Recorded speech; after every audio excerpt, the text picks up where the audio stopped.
आज के इस प्रोग्राम के सदर सीपी बशीर साहब, स्टेज पर बैठे पॉपुलर फ्रंट ऑफ इंडिया के नेशनल लीडर्स, स्टेट लीडर्स, मेरे सामने बैठे हुए मेरे भाइयों बहनों, आप सबको अस्सलाम वालेकुम वरहमतुल्लाहि वबरकातुहू। मैं इंशाअल्लाह मेरी बातें जो है हिंदी ज़बान में करूँगा, क्योंकि बहुत सारे लोग जो इस उम्मीद में बैठे हैं कि पॉपुलर फ्रंट कल ख़त्म होने वाला है, उन्हें मलयालम समझ में नहीं आता, उन्हें हिंदी में समझाना होगा। क्योंकि आज का हमारा ये प्रोग्राम जो है, आप ऐसा मत सोचिए कि कैलीकट में ये प्रोग्राम हो रहा है। ये कैलीकट में प्रोग्राम नहीं हो रहा है। ये प्रोग्राम कैलीकट में हुआ तो भी ये प्रोग्राम का जो असर है इंडिया के अलग इलाकों में हो रहा है, खासकर नागपुर में और दिल्ली में इसका असर हो रहा है। केरला में ये कॉन्फ्रेंस इंपॉर्टेंट इसलिए है क्योंकि आपको याद रखना है, आज से 4 महीने पहले आलेपी में इसी कॉन्फ्रेंस के वक्त एक स्लोगन को इशू बनाकर एक छोटा मासूम बच्चा जिसके दिल में चंद बातें आ गई, उसने आकर स्लोगन कह दिया। आरएसएस के खिलाफ उसने एक स्लोगन कह दिया। उस स्लोगन को, एंटी आरएसएस स्लोगन को एंटी हिंदू स्लोगन बनाकर एक national international campaign popular front के खिलाफ चलाया गया। इसी केरला के अंदर सीपीएम गवर्नमेंट ने आरएसएस के इस एजेंडा, आरएसएस के इस प्रेशर में आकर मेजॉरिटी वोट्स को अपीस करने के लिए 35 से ज्यादा पॉपुलर फ्रंट के लोगों को अरेस्ट किया।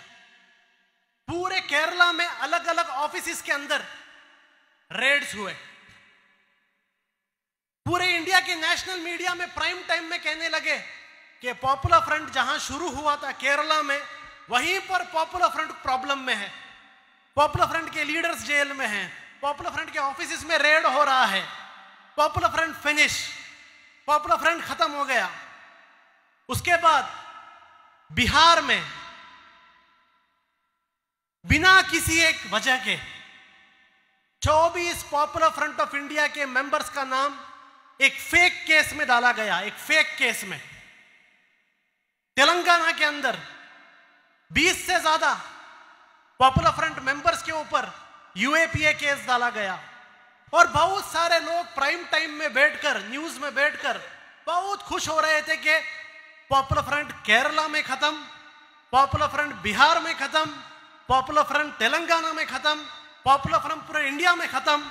लेकिन आज के इस प्रोग्राम ने उनको जवाब दे दिया है कि जिस तरीके से ये समुंदर में जो लहरें होती हैं, उन लहरों को रोकने के लिए आप कंक्रीट डालो या पत्थर डालो या स्टील डालो, ये समुंदर रुकने वाला नहीं। उसी तरह पॉपुलर फ्रंट के सामने आप यूएपीए डालो, ईडी डालो, एनआईए डालो, पॉपुलर फ्रंट रुकने वाला नहीं है। इंशाअल्लाह आज केरला में जो हमने प्रूव किया है कि आलेपी के बाद जो हमारे ऊपर एक कैंपेन किया गया था, उस कैंपेन के बाद आज केरला में हमने इतना बड़ा एक कॉन्फ्रेंस किया है। मैं हमारे तेलंगाना के भाइयों से कहना चाहता हूं, मैं हमारे बिहार के भाइयों से कहना चाहता हूं, इंशाअल्लाह इससे बड़ा कॉन्फ्रेंस बिहार और तेलंगाना में भी हम करेंगे। पॉपुलर फ्रंट के बारे में जो नेगेटिव प्रोपेगेंडा फैलाया जा रहा है न्यूज चैनल एंकरों से, उनसे भी मैं कह रहा हूं, क्या अभी भी आपको अकल नहीं आई? अभी भी आपको समझ में नहीं आ रहा है? 2017 से आप कंटिन्यूअस पॉपुलर फ्रंट को टारगेट कर रहे हैं। क्या अभी भी आपको समझ में नहीं आ रहा है? आप जितना हमारे बारे में जहर फैला रहे हो, पॉपुलर फ्रंट ऑफ इंडिया का पॉपुलैरिटी उतना बढ़ रहा है। एक जमाना था शहरों में भी लोगों को पॉपुलर फ्रंट क्या पता नहीं था, सिटीज में भी पॉपुलर फ्रंट क्या है पता नहीं था। मुझे हाल ही में एक न्यूज चैनल के रिपोर्टर ने कहा, एक नेशनल न्यूज चैनल के रिपोर्टर ने कहा अपने कैमरामैन से पूछकर कि आज से 5 साल पहले पॉपुलर फ्रंट को सिटी में भी कोई नहीं जानता था, लेकिन अभी इंडिया के गांव गांव में बच्चा बच्चा पॉपुलर फ्रंट को जानता है। तो इन मीडिया से ये जो पॉपुलर फ्रंट के खिलाफ जो कैंपेन्स चला रहे हैं, उनसे मैं सिर्फ इतना कहना चाहता हूं, आप जो है पॉपुलर फ्रंट को टारगेट करने का ये कैंपेन बंद कर दिए। उसके बदले आपको एजेंडा चाहिए। बहुत सारे एजेंडा इंडिया के अंदर है। चीता है जो नामीबिया से आया, ये चीता और मोदी का केमिस्ट्री क्या है उसके बारे में शो कीजिए। आपको इश्यूज चाहिए, गटर में से गोबर गैस कैसा बनता है उसके बारे में आप प्रोग्राम्स कीजिए।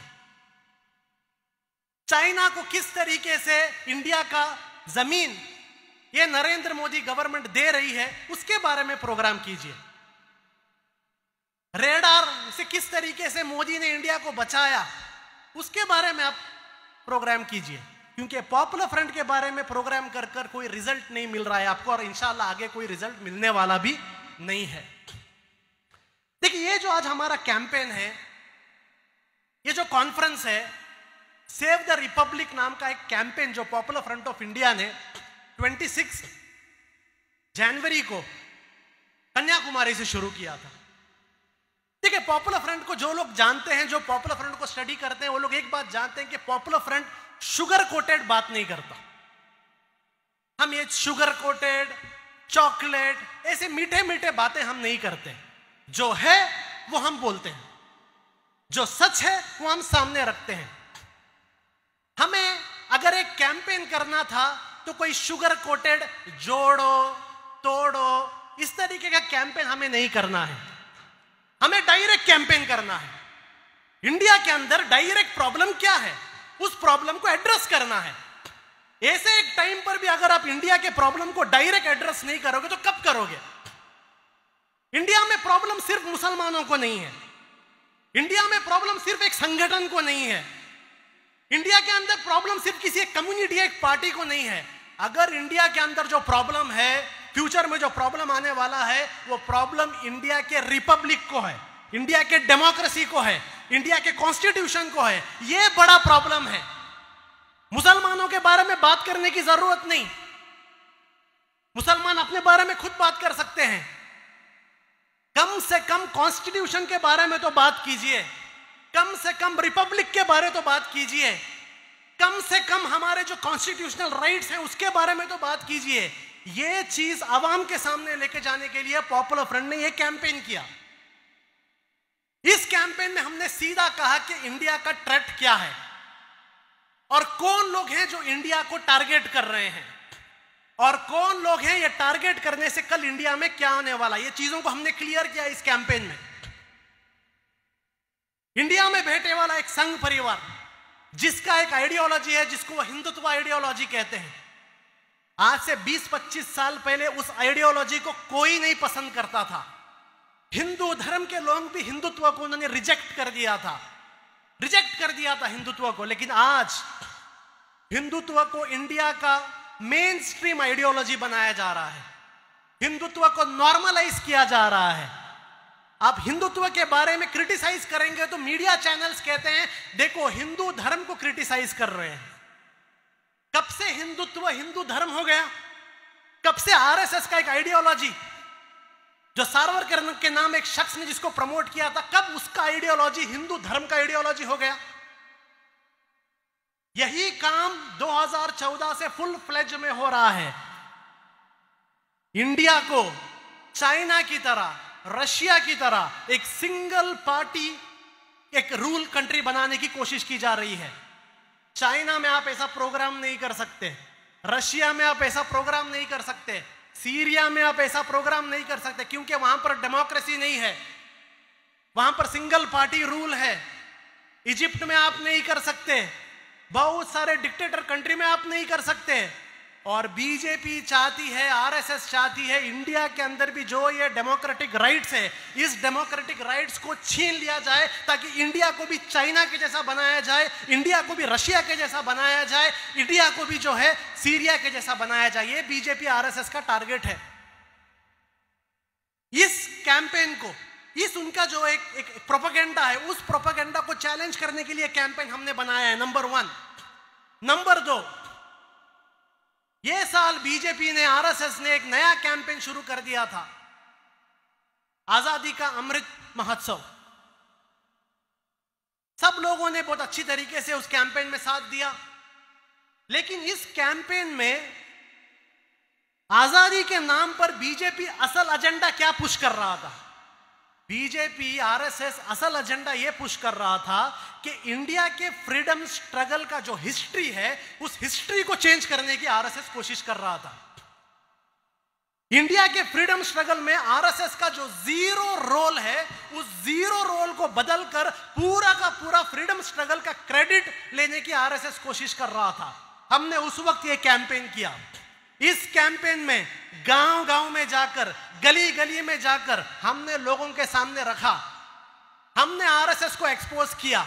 हमने बताया 1925 से लेकर 1947 तक इंडिया में एक भी कैंपेन फ्रीडम के लिए आरएसएस ने नहीं किया। यह हिस्ट्री है। एक भी कैंपेन नहीं किया। Non cooperation movement, civil disobedience movement, कोई भी जो मूवमेंट्स आए हैं, इस किसी मूवमेंट में भी वो लोग नहीं थे। साइमन गो बैक का मूवमेंट आया 1927 में, आरएसएस 1925 में बना, 27 में साइमन मूवमेंट आया। उस मूवमेंट में पूरे इंडिया के लोग जुड़ गए, आरएसएस उसमें नहीं था। भगत सिंह, सदगुरु, अशफाकुल्ला खान, ये जो शहीद हैं, इन शहीदों के बारे में आरएसएस के लिटरेचर में जिक्र भी नहीं है, जिक्र भी नहीं है। और आरएसएस की सच्चाई पॉपुलर फ्रंट नहीं बता रहा। उस वक्त 1939 में ब्रिटिश की होम डिपार्टमेंट ने एक रिपोर्ट प्रेजेंट किया था। ब्रिटिश की होम डिपार्टमेंट ने एक रिपोर्ट प्रेजेंट किया था। उस रिपोर्ट में ब्रिटिश की होम डिपार्टमेंट ने आरएसएस को सर्टिफिकेट दिया था कि आरएसएस से हमें कुछ भी प्रॉब्लम नहीं, आरएसएस से हमें कुछ भी प्रॉब्लम नहीं। ये गद्दारी का काम करने वाले आरएसएस हैं। वो लोग सोच रहे थे किसे लीडर बनाएं। अपने पहले सरसंघ चालक हेडगेवर को वो लोग हीरो बनाना चाहते थे, लेकिन हेडगेवर का प्रॉब्लम यह था कि वो जिंदगी में एक बार जेल गया था। मेरे स्टेज में भी यहां बहुत सारे लोग हैं जो जेल को गए हैं। हेडगेवर का बायोग्राफी में आता है कि जब वो जेल में गया था, जेल से बाहर आने के बाद उसके कपड़े उसको फिट नहीं हो रहे थे क्योंकि इतना मोटा हो गया था। जेल में जो जाते हैं वो दुबले हो जाते हैं। यह आदमी जेल में जाके मोटा कैसे हो गया? उसी बायोग्राफी में आता है कि उस जेल का जो ब्रिटिश जेलर था, उसके साथ हेडगेवर के बहुत अच्छे ताल्लुकात थे। ये जो दुश्मनों के साथ एडजस्टमेंट का भी आरएसएस का हिस्ट्री है, 1-2 साल का नहीं है। जब से आरएसएस शुरू हुआ है तब से ब्रिटिश के साथ उनका एडजस्टमेंट का हिस्ट्री है। गोलवालकर को प्रमोट नहीं कर सकते, क्यों? क्योंकि गोलवालकर ने बंच ऑफ थॉट लिखी है। गोलवालकर ने वी आर नेशनहुड डिफाइन लिखा है। और जो भी आदमी बंच ऑफ थॉट और वी आर नेशनहुड डिफाइन किताब पढ़ता है, उसमें पता है कि यही गोलवालकर था जिसने इंडिया में कहा था, ओ हिंदुओं, तुम ब्रिटिशों से लड़कर अपना खून मत वेस्ट करो, अपना खून बचा के रखो, क्योंकि तुम्हें ये खून बचा के रखना है असल दुश्मनों से लड़ने के लिए। वो असल दुश्मन कौन है? नंबर 1 मुस्लिम, नंबर 2 क्रिश्चियन, नंबर 3 कम्युनिस्ट। इनसे लड़ने के लिए अपना खून बचाओ। यह गोलवालकर को भी हीरो नहीं बना सकते, आरएसएस हिस्ट्री चेंज नहीं कर सकता। इसलिए इनके पास जा जाकर एक ही आदमी बचा है। वो एक आदमी है सावरकर, जिसको आज इंडिया में सॉरी कर कहा जाता है। सावरकर, जिसको अंडमान में डाला गया और हर कोई जानता है कि उसने माफी लिखा। मैं उस माफी के बारे में नहीं जानता, हर कोई जानते हैं मसी पिटीशन के बारे में। लेकिन आपको जानना है, जब सावरकर जेल के बाद बाहर आया, तब सावरकर ने क्या किया। जब सावरकर जेल के बाहर आया 1947 तक सावरकर ने ब्रिटिश के खिलाफ कुछ भी नहीं किया। ब्रिटिश का पेंशन लिया, ब्रिटिश के खिलाफ एक कैंपेन नहीं किया। यहां तक कि जब सेकेंड वर्ल्ड वॉर के वक्त इंडिया के बड़े बड़े पॉलिटिशियंस ने प्रोविंशियल गवर्नमेंट के मिनिस्ट्रीज को रिजेक्ट कर दिया था, उस वक्त सावरकर जाकर ब्रिटिश के वाइसरॉय से मिलकर कहता है, अगर कांग्रेस आपके साथ नहीं, आप फिक्र मत करो, मैं आपके साथ हूं। और इसी श्यामा प्रकाश मुखर्जी की गवर्नमेंट ने मिलकर ब्रिटिश के साथ वेस्ट बंगाल में जो मूवमेंट थी उस मूवमेंट को सप्रेस किया। ऐसे लोगों को आज आरएसएस इस कैंपेन में देशभक्त बना रहा था, लेकिन पॉपुलर फ्रंट ने गली गली में जाकर, गांव गांव में जाकर पॉपुलर फ्रंट ने इन्हें एक्सपोज किया। हमने बताया कि असल गद्दार कौन है। और आरएसएस का असल में एक इंफीरियोरिटी कॉम्प्लेक्स है। आरएसएस में असल एक इंफीरियोरिटी कॉम्प्लेक्स है। वो इंफीरियोरिटी कॉम्प्लेक्स ये है कि आरएसएस के पास कुछ भी नहीं है हिस्ट्री में बताने के लिए। अब अपने पास हिस्ट्री में बचाने के लिए कुछ भी नहीं है तो किसी को टारगेट करना पड़ेगा। और इंडिया में आरएसएस के टारगेट के लिए प्राइम टारगेट उनके लिए कोई है तो मुस्लिम कम्युनिटी है। वो इसलिए क्योंकि इंडिया के अंदर 20 करोड़ मुसलमान हैं।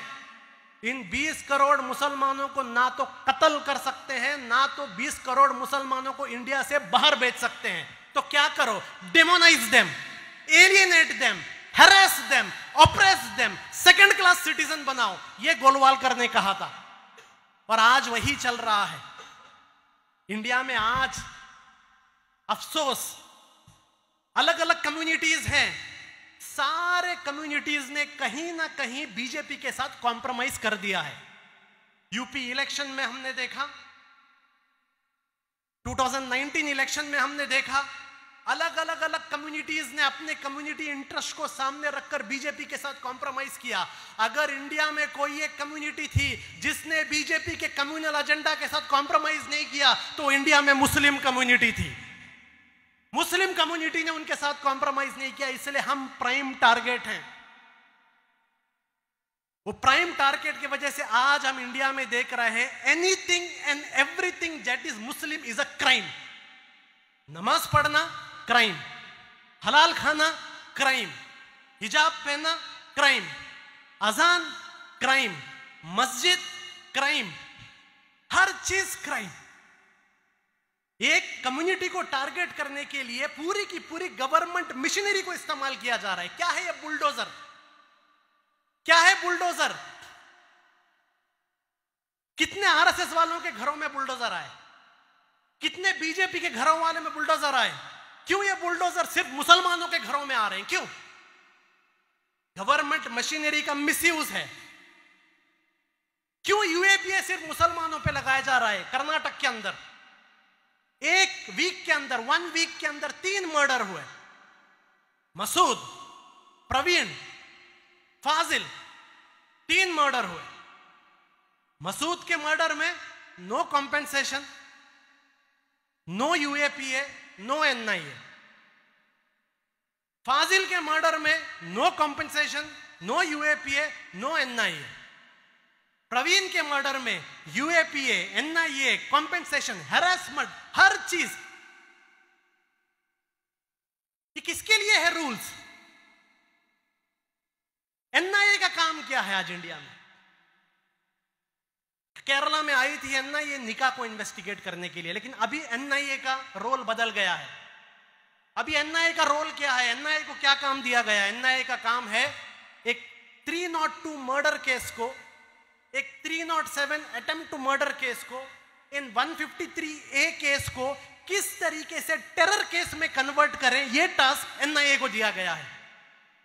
पूरे इंडिया में एनआईए कहां पर भी रेड करता है, रेड के बाद प्रेस रिलीज में लास्ट में एक लाइन आता है। वो लाइन में क्या लिखा जाता है? Terror, creating terror, creating terror. और एनआईए को पता है, बीजेपी को पता है कि कोर्ट में, ट्रायल में वो प्रूव नहीं कर सकते। लेकिन इस गवर्नमेंट की नई पॉलिसी है, इस गवर्नमेंट की नई पॉलिसी है, हमें प्रूव नहीं करना है, हमें सिर्फ हैरेस करना है, हम बेल ही नहीं देंगे। इसलिए आप देखिए, जामिया के बच्चे, जेएनयू के बच्चे, कैंपस फ्रंट के स्टूडेंट्स, अंशद और फिरोज, सिद्दीक कापन, इन्हें बेल भी नहीं मिलता। वहीं पर आप देखेंगे कर्नाटक के अंदर फाजिल के मर्डर में जिन लोगों को अरेस्ट किया गया था, 1 महीने के अंदर उन्हें बेल हो जाता है।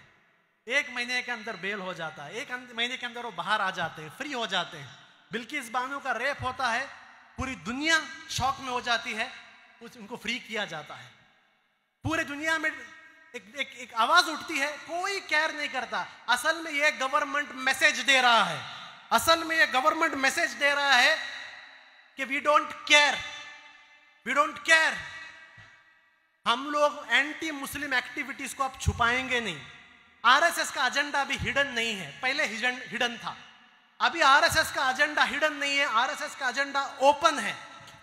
इस ओपन एंटी मुस्लिम एजेंडा को आरएसएस लेके गई है और उस एंटी मुस्लिम एजेंडा को इंप्लीमेंट करने के लिए अलग अलग इंस्टीट्यूट्स को इस्तेमाल किया जा रहा है, अलग अलग एजेंसीज को इस्तेमाल किया जा रहा है। अब मुस्लिम कम्युनिटी का भी मैं चंद बातें आपके सामने रखना चाहता हूं। सिर्फ दूसरों के बारे में बोलेंगे तो काफी नहीं है। मुस्लिम कम्युनिटी के अंदर एक प्रॉब्लम यह है, हम सोच रहे हैं कि चंद सेक्युलर लीडर से ये लोग हमारी हिफाजत कर देंगे। हमारी एक प्रॉब्लम है, हम लोग यहां वहां मसीहा को ढूंढते हैं। मसीहा, केरला में पिनरायन विजयन, तमिलनाडु में स्टालिन, वहां ममता। इतना इनके ऊपर एक इज्जत, इतना इनके ऊपर भरोसा, सिर्फ उनके नाम के आगे रजी अल्लाह ताला अन्हु लगाना बाकी है। सिर्फ ये पेंडिंग है, बाकी सब हो गया, बाकी सब हो गया। लेकिन मैं आपके सामने एक बात कहता हूं, ये जो सेक्युलर पार्टीज के पीछे आप लोग जा रहे हैं, याद रखिए, इन सेक्युलर पार्टीज के सामने जब दो ऑप्शन आएगा, इन सेक्युलर लीडर्स के सामने जब दो ऑप्शन आएगा, एक ऑप्शन मुस्लिम्स के राइट्स के बारे में बात करना और सेकंड ऑप्शन मेजॉरिटी वोट्स को प्लीज करना, तो ये सेक्युलर पार्टीज जो हैं मुस्लिम राइट्स के प्रोटेक्शन के लिए नहीं, मेजॉरिटी वोट्स के लिए काम करेगी। याद रखिए इस चीज को। केरला में हमने देखा, केरला में क्यों आलेपी के प्रोग्राम के बाद आपको क्यों लगता है कि इतना पॉपुलर फ्रंट के खिलाफ सीपीएम लगी? यहां बीजेपी की गवर्नमेंट नहीं, या सीपीएम थी। वो इसलिए क्योंकि एर्नाकुलम में एक असेंबली इलेक्शन था और सीपीएम को उस असेंबली इलेक्शन में मेजॉरिटी कम्युनिटी का वोट चाहिए था। जब मेजॉरिटी कम्युनिटी की वोट चाहिए, उस वक्त सीपीएम ने मुस्लिम्स के राइट्स को भी रिजेक्ट कर दिया, मुसलमानों के घरों में रेड किया, क्योंकि सीपीएम को मेजॉरिटी कम्युनिटी को दिखाना था कि हम प्रो मुस्लिम नहीं हैं, हम प्रो मुस्लिम नहीं हैं। और यह बीमारी सिर्फ सीपीएम की नहीं है। तेलंगाना के अंदर रसूलुल्लाह सल्लल्लाहु अलैहि वसल्लम के शान में गुस्ताखी करने वालों के ऊपर लाइट केस लग जाता है, लेकिन अब्दुल कादिर नाम का एक शख्स जो एक जेन्युइन मार्शल आर्ट एकेडमी चलाता है, उसके ऊपर यूएपीए वहां की टीआरएस गवर्नमेंट लगाती है। हर सेक्युलर स्टेट्स में आप देखिए, हर सेक्युलर स्टेट में आपको यही दिखेगा। जब बात मुसलमानों की आती है, मुसलमानों के राइट की आती है, यही सेक्युलर पार्टीज अपने सेक्युलर क्रेडेंशियल को भूल जाती है। ये लोग गांधी को बहुत याद करते हैं, लेकिन जब जरूरत पड़ता है तब गांधी को भूल जाते हैं। आपको पता होना चाहिए, गांधी के ऊपर भी, महात्मा गांधी के ऊपर भी आरएसएस के लोगों ने एक लेबल लगाया था। वो लेबल क्या था कि महात्मा गांधी प्रो मुस्लिम है। गोडसे को महात्मा गांधी से प्रॉब्लम क्या था? क्योंकि गोडसे कह रहा था कि महात्मा गांधी प्रो मुस्लिम है, पूरा का पूरा आरएसएस कह रहा था महात्मा गांधी प्रो मुस्लिम है। लेकिन उस वक्त महात्मा गांधी ने आरएसएस को खुश करने के लिए मेजॉरिटी अपीजमेंट का नाटक नहीं किया। जो है वो है, ये बात उन्हें पसंद नहीं आई, इसलिए हमने देखते हैं कि गोडसे ने जाकर गांधी को मर्डर कर दिया। इंडिया का सबसे बड़ा टेरर अटैक हुआ, महात्मा गांधी का मर्डर किया गया। और आज ये सेक्युलर पार्टीज जो अपने ऑफिस में महात्मा गांधी का फोटो लगाते हैं, लेकिन महात्मा गांधी की ये जो एक पॉलिसी थी कि अपीजमेंट, मुस्लिम माइनॉरिटी राइट्स को छोड़कर मेजॉरिटी अपीजमेंट के पीछे मत जाओ, ये जो एक पॉलिसी थी, उस पॉलिसी को इन्होंने रिजेक्ट किया। दूसरा चीज, आरएसएस से लड़ने के लिए स्ट्रांग कमिटमेंट चाहिए, जो कमिटमेंट इनके पास नहीं है। आपको एक स्टैटिस्टिक्स बताता हूं, 2014 से लेकर अब तक 167 सेक्युलर पार्टीज के एमएलए बीजेपी ज्वाइन कर चुके हैं। 167 एमएलए ने बीजेपी ज्वाइन किया है। उस 167 में 100 कांग्रेस के लोग हैं, मोर देन 100 कांग्रेस के लोग हैं। यानी जहां पर मुस्लिम कम्युनिटी बीजेपी को दूर रखने के लिए, बीजेपी के कम्युनल एजेंडा को हराने के लिए, जहां पर मुस्लिम कम्युनिटी ने इन सेक्युलर पार्टीज को वोट दिया, वो सेक्युलर पार्टीज इलेक्शन में जीतने के बाद बीजेपी को सेक्युलर लोगों ने हरा दिया, लेकिन सेक्युलर पार्टीज ने बीजेपी को जिता दिया। मध्य प्रदेश, महाराष्ट्र, कर्नाटक, मणिपुर, अरुणाचल प्रदेश, इस सारे स्टेट में आप देखिए वहां पर बीजेपी हार गई थी। गोवा बीजेपी हार गई थी, लेकिन बीजेपी को जिताया किसने? वहां पर बीजेपी को जिताया इन्हीं सेक्युलर पार्टीज ने। तो देखिए आप इन पर जो एक भरोसा है, वो भरोसा आंख भर करके करना, ये भी कोई भी एक अक्लमंदी की बात नहीं। मुसलमानों को अपना एक पॉलिटिकल स्ट्रैटेजी जरूरी है, और इंडियन कॉन्स्टिट्यूशन में, इंडियन डेमोक्रेटिक सिस्टम में आइडेंटिटी पॉलिटिक्स कोई हराम नहीं है। आइडेंटिटी पॉलिटिक्स एक कम्युनिटी के पास एक टूल है जिससे वो अपने पॉलिटिकल रिप्रेजेंटेशन के लिए काम करे। तो अब वक्त आ गया है एक पॉलिटिकल आइडेंटिटी की तरफ, एक पॉजिटिव पॉलिटिक्स के बारे में सोचने का वक्त आ गया है, क्योंकि जिन पर आपने भरोसा किया वो ये आरएसएस के थ्रेट से नहीं लड़ सकते। ये जो आज इंडिया के अंदर अपोजिशन पार्टीज बहुत हैं, लेकिन इंडिया में ऑपोजिशन नहीं है।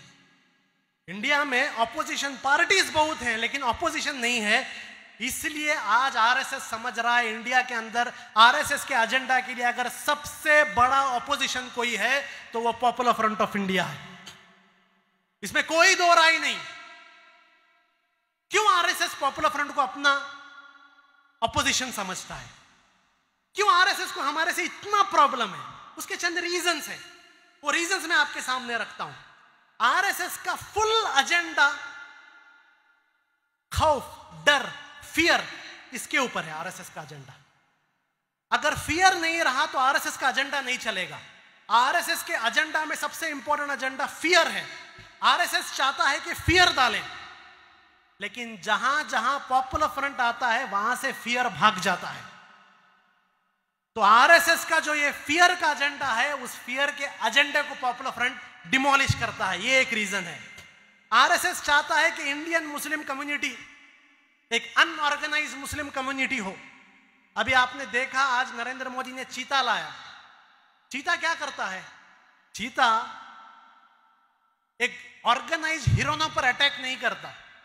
चीता जो है उस हिरन को अलग कर कर, एलियनेट कर कर, सिंगल कर कर अटैक करता है।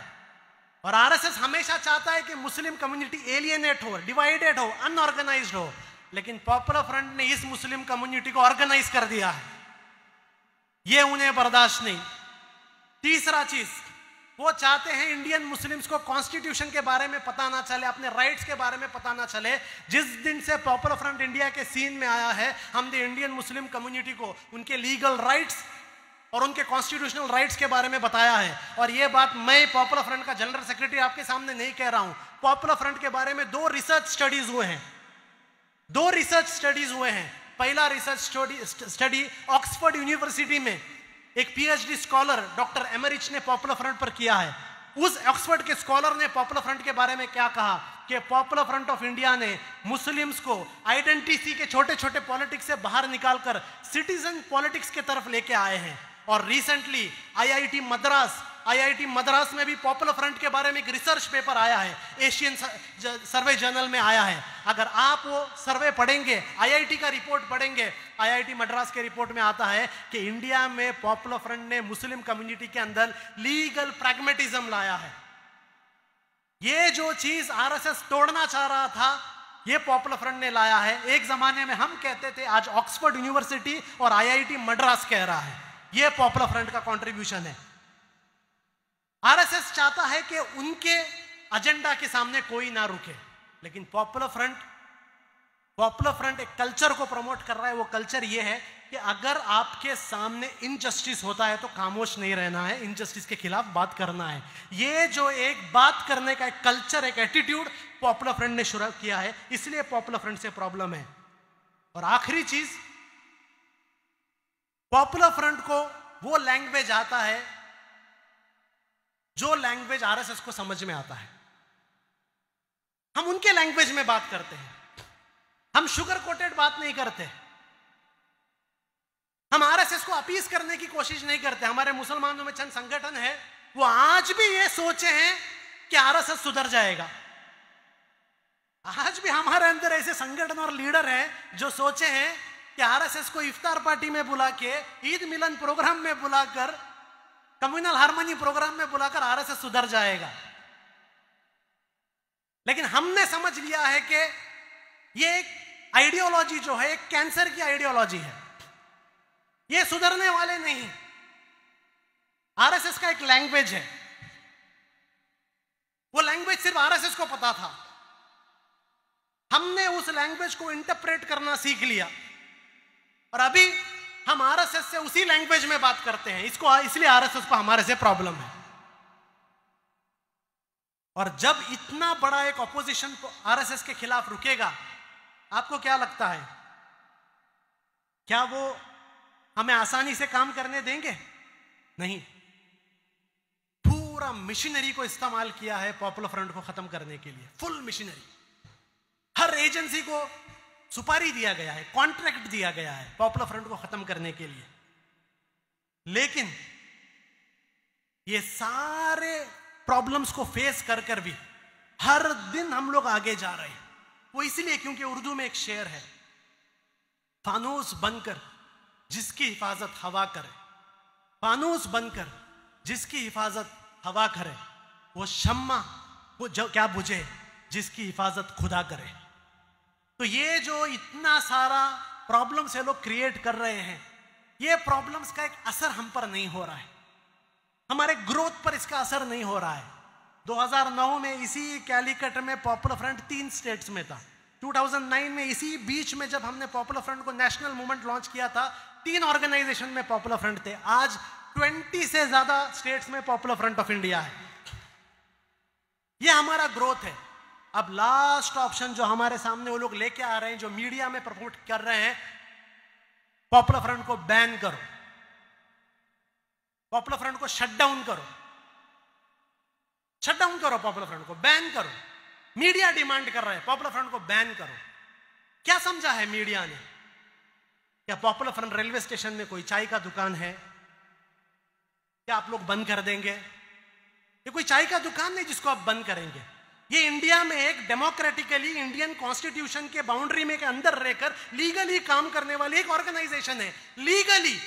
लीगली हमें बैन करने के लिए इनके पास कोई ग्राउंड नहीं है, क्योंकि कोई भी एलिगेशन हम पर नहीं है।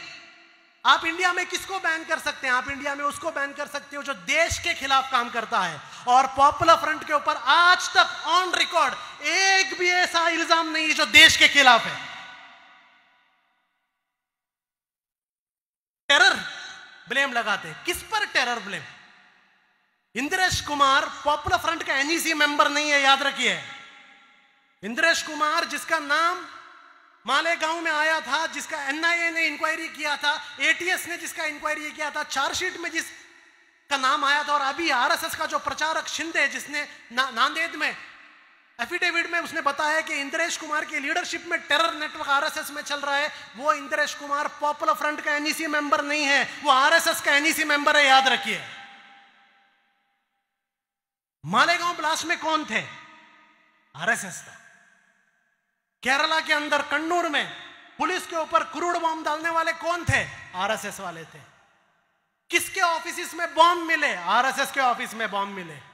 तमिलनाडु में शिवकाशी में किसके ऑफिस के अंदर पाइप बॉम्ब मिले? आरएसएस के ऑफिस के अंदर पाइप बॉम्ब मिले। लश्कर ए तोयबा का एक एजेंट जो अभी कश्मीर में पकड़ा गया, कौन से पार्टी का था? बीजेपी से था। मध्य प्रदेश में जो आईएसआई का एक एजेंट मिला, कौन से पार्टी से था? बीजेपी से था।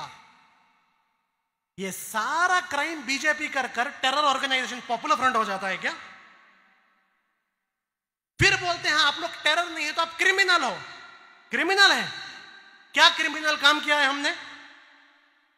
टीजे जोसेफ, जब केरला हाईकोर्ट ने कहा कि popular front as organisation TJ Joseph case में इन्वॉल्व नहीं है, तब भी आप मानने के लिए रेडी नहीं। नारात में केरला हाईकोर्ट ने और सुप्रीम कोर्ट ने यूएपीए को निकाल दिया, तब भी आप मानने के लिए रेडी नहीं। आप कहते हैं पॉपुलर फ्रंट के मेंबर्स पर मर्डर केसेस हैं, कहां प्रूव हुए? लेकिन केरला के अंदर 240 से ज्यादा सीपीएम कैडर्स का मर्डर केस में आरएसएस इन्वॉल्व है। आप क्रिमिनल हो।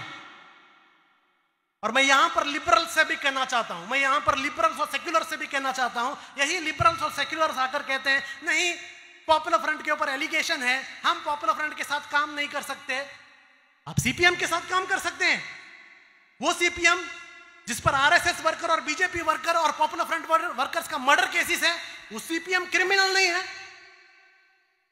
आप टीएमसी के साथ काम कर सकते हैं, जिसके कैडर ने एक घर के अंदर 11 लोगों को जिंदा जला दिया, वो टीएमसी क्रिमिनल नहीं है।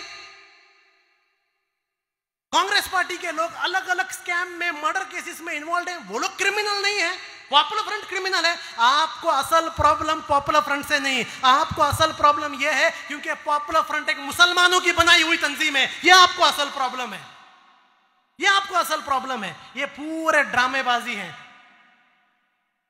खरगोन में कहा गया पीएफआई, हरौली में कहा गया पीएफआई, जहांगीरपुरी में कहा गया पीएफआई। मैं मीडिया से पूछता हूं कहां है पीएफआई? खरगोन के चार्जशीट में पीएफआई है, खरौली के चार्जशीट में पीएफआई है, जहांगीरपुरी के चार्जशीट में पीएफआई है? नहीं है। लेकिन आप कन्वीनियंटली इग्नोर करते हैं कि राजस्थान के खरौली के चार्जशीट में आरएसएस के लोकल प्रचारक का नाम है, वो आप इग्नोर कर सकते हो। तो ये क्रिमिनल एंगल भी निकाल दिया। मैं ये बातें आपके सामने इसलिए कह रहा हूं क्योंकि आपके सामने जब भी कोई आकर कहे पॉपुलर फ्रंट टेरर ग्रुप है, पॉपुलर फ्रंट क्रिमिनल ग्रुप है, उनको बोलिए प्रूव करके दिखाइए। एलिगेशन लगाने से कुछ नहीं होता, प्रूव करो। हम पर आप एलिगेशन प्रूव भी नहीं कर सकते, लेकिन आरएसएस का इन्वॉल्वमेंट कोर्ट में प्रूव भी हो गया है। इसलिए हम कहते हैं कि डेमोक्रेटिकली लीगली हमें बैन नहीं कर सकते, क्योंकि we work within the constitution. मैं मेरी बात आखिरी करते हुए, आपके सामने खत्म करते हुए 2-3 चीज रखता हूं। ये जो पॉपुलर फ्रंट का काम है, बहुत सारे लोग आजकल सोशल मीडिया में पूछते हैं। मैं पूरे इंडिया के आवाम से कहता हूं, सोशल मीडिया में बहुत सारे लोग हमसे कहते हैं हमें पॉपुलर फ्रंट में जुड़ना है, हमें पॉपुलर फ्रंट में जुड़ना है। अच्छी बात है, लेकिन मैं आपसे कहता हूं पॉपुलर फ्रंट का मतलब ये मत समझिए पॉपुलर फ्रंट का मतलब बड़े बड़े कॉन्फ्रेंस, पॉपुलर फ्रंट के मतलब बड़े बड़े बाइक रैली, पॉपुलर फ्रंट का मतलब बड़े बड़े स्पीचेस, पॉपुलर फ्रंट का मतलब बड़े बड़े लीडर। ये पॉपुलर फ्रंट नहीं है, ये पॉपुलर फ्रंट के काम का रिजल्ट है। पॉपुलर फ्रंट का मतलब यह है कि आप इंडिया के अंदर का सबसे बड़ा क्राइम सिंडिकेट जो आरएसएस है, उस क्राइम सिंडिकेट को अपना दुश्मन बना रहे हो, यह पॉपुलर फ्रंट है।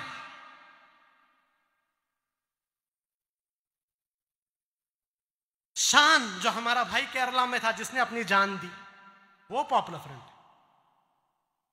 पालक्काड़ में जुबैर, इकबाल, मुस्तफा, जैनुल आबिदीन, जैनुद्दीन, सैयद सलाउद्दीन, ये पॉपुलर फ्रंट है।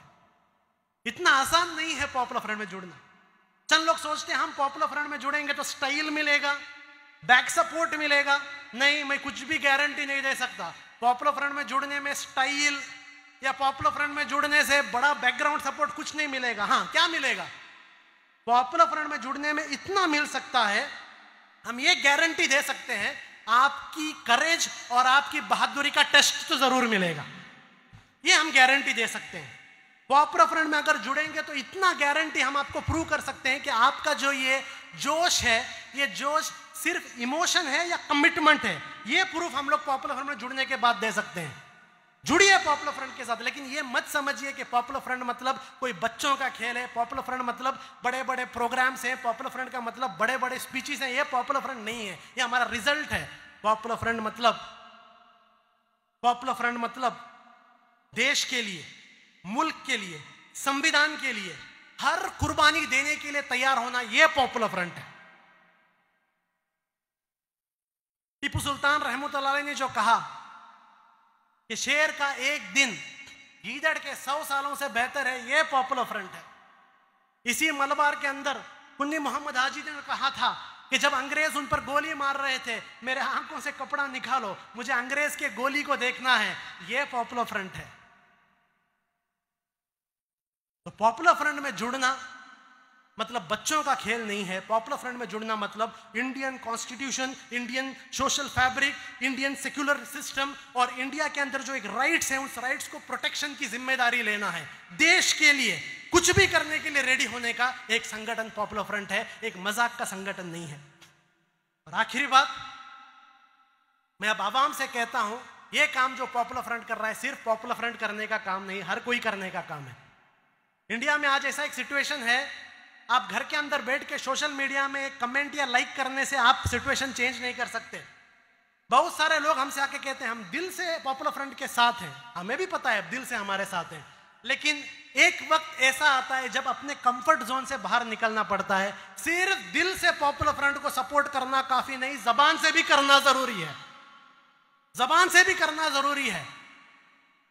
तो अब वो वक्त चला गया जब ये सोचना कि साल में एक बार पॉपुलर फ्रंट को डोनेशन दे देंगे सब ठीक हो जाएगा, हमारा जिंदगी की जिम्मेदारी ठीक हो जाएगी, वो वक्त चला गया।